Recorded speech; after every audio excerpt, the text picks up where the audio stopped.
Dust swirled across the mountain ridge. A convoy of armed trucks rolled into a hidden valley. Inside the compound, a man with a scar gave orders he was the target. From nearly 2.5 kilometers away, one rookie sniper lay silent. Her finger hovered on the trigger. Wind howled, shifting without warning. Then suddenly a child ran across the courtyard. The entire mission froze in that single heartbeat. If she fired, the operation would collapse. If she hesitated, the target would escape. This is the story of Riley Hartwell, the shot at 560 meters that no one believed was possible. Before we dive into this story, where are you watching from? Let us know in the comments. Welcome to Grateful Stories, where tales of compassion and kindness are told. Let's uncover what really happened. The valley was silent, except for the wind tearing past the rocks. Riley Hartwell lay flat, cheek pressed to the stock, eyes locked through the scope. 2,560 meters away, a man gestured in the courtyard, unaware. Overwatch 3 confirmed distance. The radio hissed. Her voice was calm. Distance locked. Wind shifting. The drone feed showed red blips circling. A child darted into the open, then vanished again. She pulled her finger off the trigger. One breath in, one breath out. The target moved back into line. A tiny adjustment, just 2 knuckles forward on the bipod. She steadied, crosshairs rising, dipping, then holding. A squeeze, not a pull. The rifle cracked, and the bullet cut the air. 3 heartbeats later, the target dropped. Target down, she whispered. Static on the net, then cheer. Extraction ordered. Cut, months earlier. Fort Hunter Liggett was a different kind of battlefield. Morning mist clung to the California hills as recruits gathered. Among them, Riley, 23, rookie, sharp brown eyes. She wasn't built from city life. Her father ran a small gunsmith shop in Billings, Montana. Her mother stitched quilts with threads so fine it demanded perfect focus. From her parents, she learned 2 things: precision and patience. Repairing an old rifle, or aligning quilt seams by fractions of an inch. Both shaped her hands long before the Army did. Selection started with a written test, ballistics tables, wind equations, weather shifts, density altitudes. She stayed up nights memorizing numbers, the ink smudged on her palms. Then came the march, 18 kilometers, gear pressing down, done under 4 hours. She finished with mud up to her knees. Lungs burning, but steady. Push-ups, sit-ups, obstacle courses designed to break willpower. Some fell out before noon. Riley kept counting. Every rep a silent argument against doubt. Psychological screening followed. In a white room, Dr. Miriam Cross asked the same question twice. Why do you want to be a sniper? Riley held her stare. To end fights with 1 bullet. To save more lives than I take. Her voice didn't shake. 3 weeks later, the letter arrived. Army Sniper Course, 12 selected, 11 men, 1 woman. Her name was last on the list, but it was there. The first day was no welcome parade. Master Sergeant Cole Brennan stood before them, scar across his cheek, eyes cold. Welcome to hell, he said. 4 in the morning, they ran until knees buckled. 7 sharp, classes on wind shear and target angles. Afternoons belonged to the range, stretching farther than the eye. Riley studied how grass leaned in a breeze, how a mirage bent the horizon, how her pulse alone could ruin a shot. They built ghillie suits by hand. She tied gray cloth and faded leaves into netting, each knot a test of patience, not camouflage. Brennan barked. You become the landscape. Some recruits grumbled. One in particular, Blake Turner. Rookie's gone by Friday, he muttered, loud enough for others to hear. Laughter followed. Riley didn't answer. She bent her head and tied another strip of burlap into her hood. The days blurred into sweat and dirt. One night, in the barracks, Turner dropped his boots with a thud. Face it, farm girl, you're not built for this. She said nothing. Her silence was sharper than words. but it built tension like a spring pulled tight. The first stalking exercise came fast. Crawl undetected to within 200 meters. Fire without being found. Failure meant packing your bags. The sun was white hot over the scrub. Riley lay face down, crawling inch by inch. A rattlesnake slid past her elbow, tongue flicking. Her muscles begged to move. She didn't. Ahead, Brennan walked the line, boots crunching dry earth. He stopped 3 feet from where she lay buried under leaves. She didn't breathe. She didn't blink. Time stretched until it tore. Finally, he moved on. The radio crackled. 4 remain unseen. Proceed! Riley slowly eased the rifle up, aligning the crosshairs. Wind drifted left, light but steady. She dialed 0.6 mil, released half her breath, squeezed. The steel plate rang. Exercise complete. Brennan's voice cut through the headset. Riley lowered the rifle, sweat stinging her eyes. But inside, there was stillness proof she belonged. That night, Turner passed her bunk, lips tight. He didn't say a word. He didn't need to.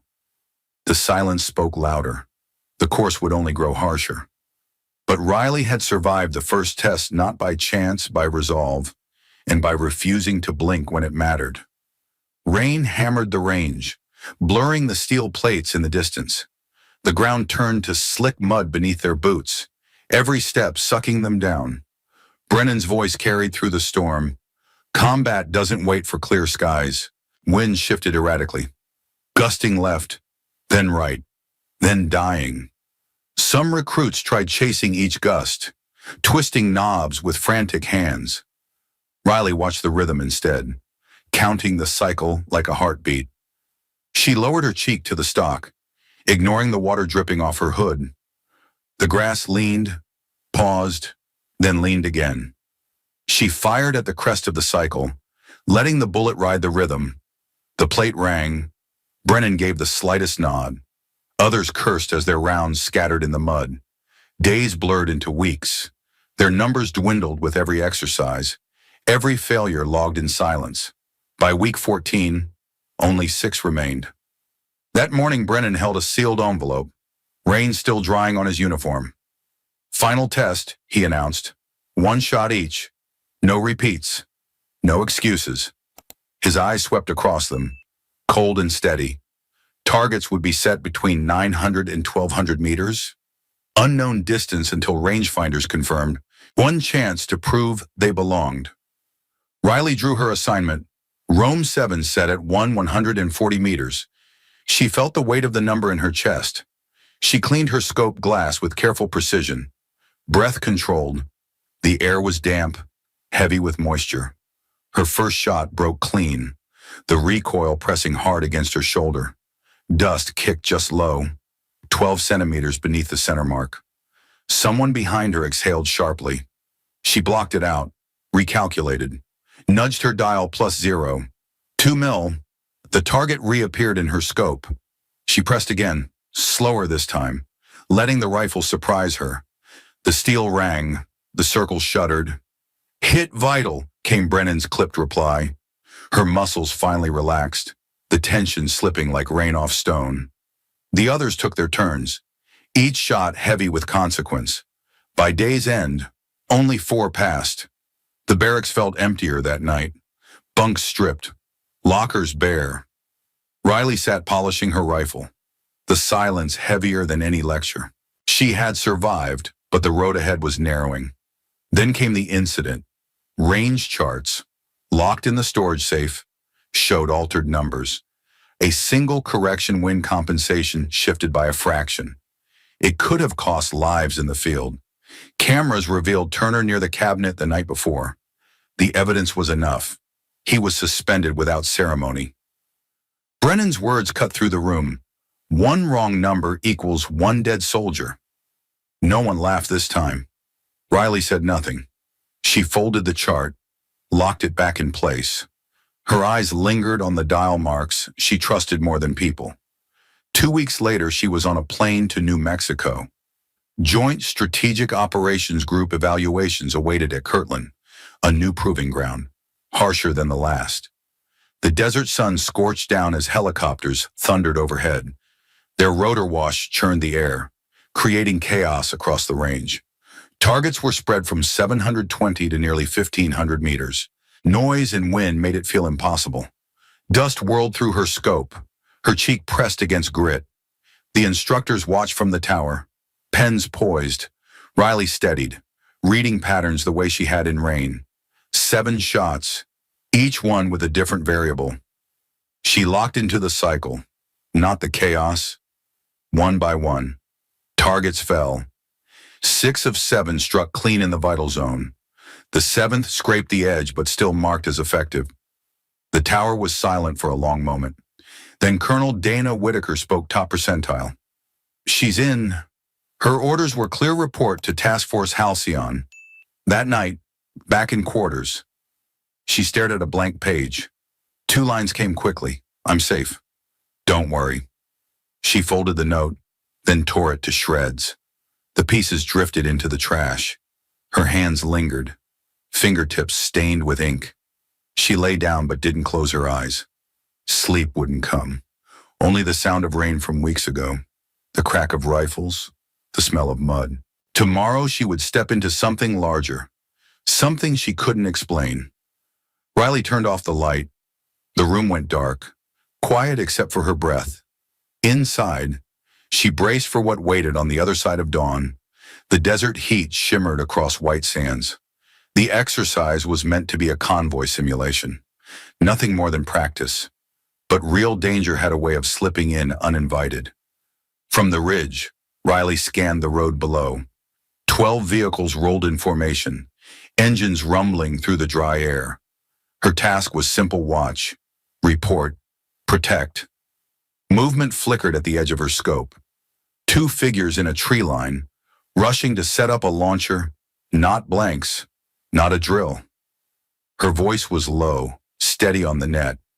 2 armed hostiles, bearing 3875. RPG ready, command didn't hesitate, Overwatch 3 engage. The range read 1,420 meters.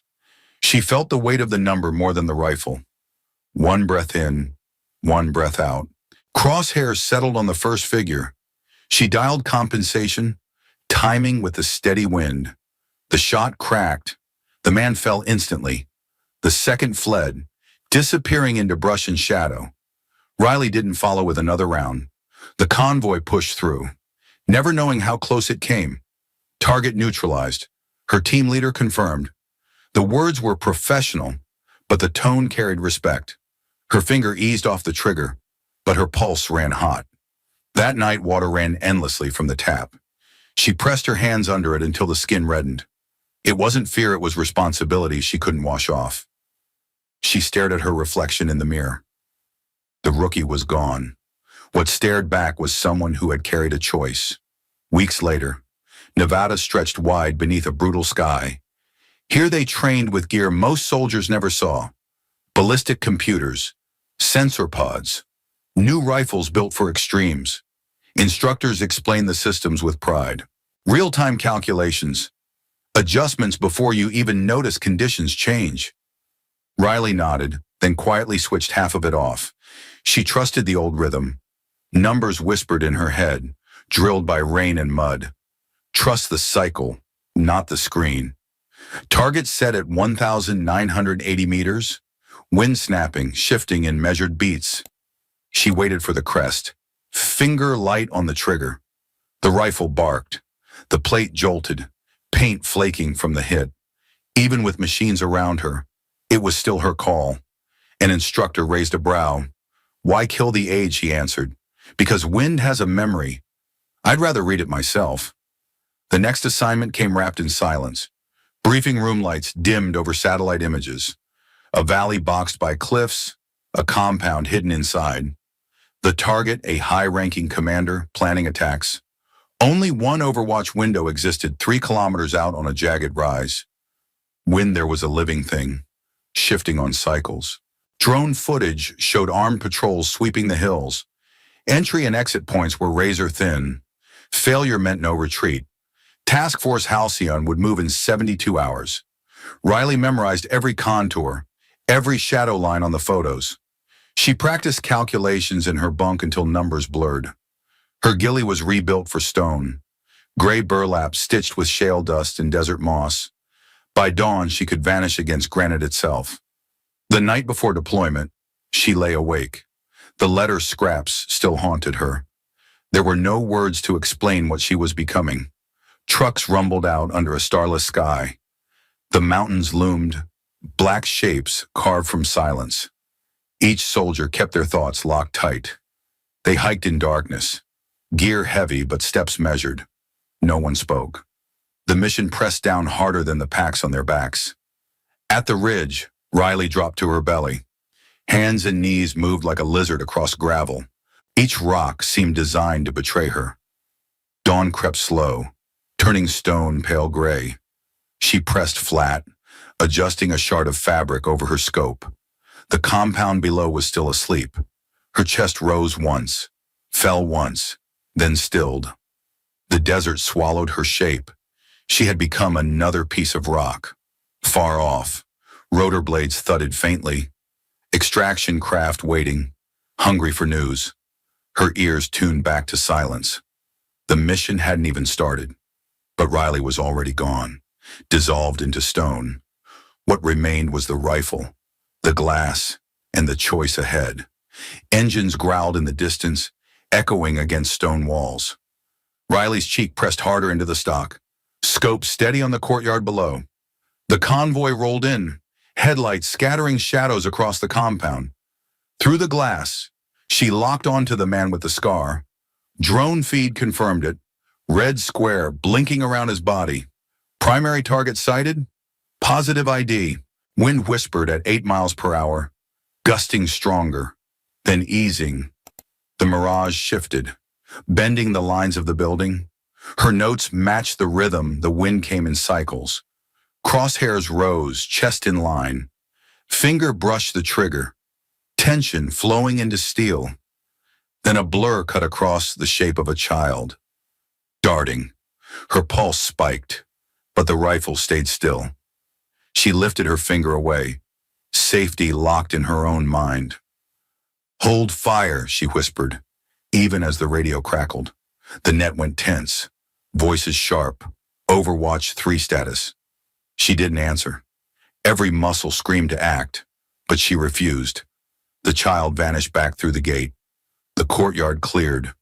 Her breath slowed, the shot still alive. Riley nudged the bipod forward, exactly 2 knuckles length. The angle reset, steadier, faster to adjust when the gust returned. She waited for the crest. Wind stilled. Her heart fell into rhythm with the silence. She squeezed. The crack tore across the ridge. 3 seconds stretched into forever. The man staggered and then collapsed. Chaos erupted inside the compound. Guards scattered, rifles raised to the sky, shouting in panic. But no one looked to the ridge. "Target down," Riley whispered. The radio confirmed primary neutralized. "Begin exfil." Her cheek stayed pressed to the stock until her pulse calmed. She slid back from the firing line, body pressed flat to stone. Each movement measured. No sound, no mistake. The mission wasn't over until she was gone. The route back was mapped in her head. 2 landmarks marked in daylight, 1 dry gully to vanish through. Every step matched her memory. Dust rose faintly from boots, but no voice called out. She kept low, rifle strapped across her chest. The mountain accepted her silence. At the extraction point, rotor blades thundered. The downwash tore at her ghillie, grit slapping her face. A hand pulled her inside, and the bird lifted. The compound shrank below, lights still flickering in chaos. Riley leaned back against the cabin wall, eyes shut. No one spoke. Hours later, the debrief room was stark and cold. Colonel Whitaker sat across, pen poised above her report. His eyes were sharp, but calm. "Why didn't you fire the first time?" he asked. Her answer was simple. "A child." He studied her, then nodded once. "And why move the bipod to keep speed when the wind shifted?" Faster than resetting the scope? Whitaker wrote slowly, the sound of ink scratching on paper. Then he spoke, almost to himself. Judgment excellent. Riley said nothing. The mission's weight was still pressed against her shoulders. The bullet had landed, but the choice stayed heavier. Days passed. News of the shot traveled through closed channels, whispers across secure halls. Her name was spoken softly, behind locked doors. There would be no articles, no public applause, only murmurs among commanders who knew what precision cost and what restraint saved. She returned to the range alone. A steel plate stood at 1,600 meters, waiting in silence. She fired once, and the echo rolled back late. The hit meant little. The quiet after meant everything. She holstered the rifle and walked away. In her locker, a folded page remained, blank but for 2 torn lines she'd once written. She left it there, closed the door. Outside, the desert sky stretched endless. No medals, no crowd, only wind carrying her breath away. Somewhere in a dim war room, voices debated missions. Someone would ask, "Who can do it?" And another would answer, "She can." Riley Hartwell would never be a name on the news, but in the silence after the shot, legends are made, and hers would live only where shadows meet stone.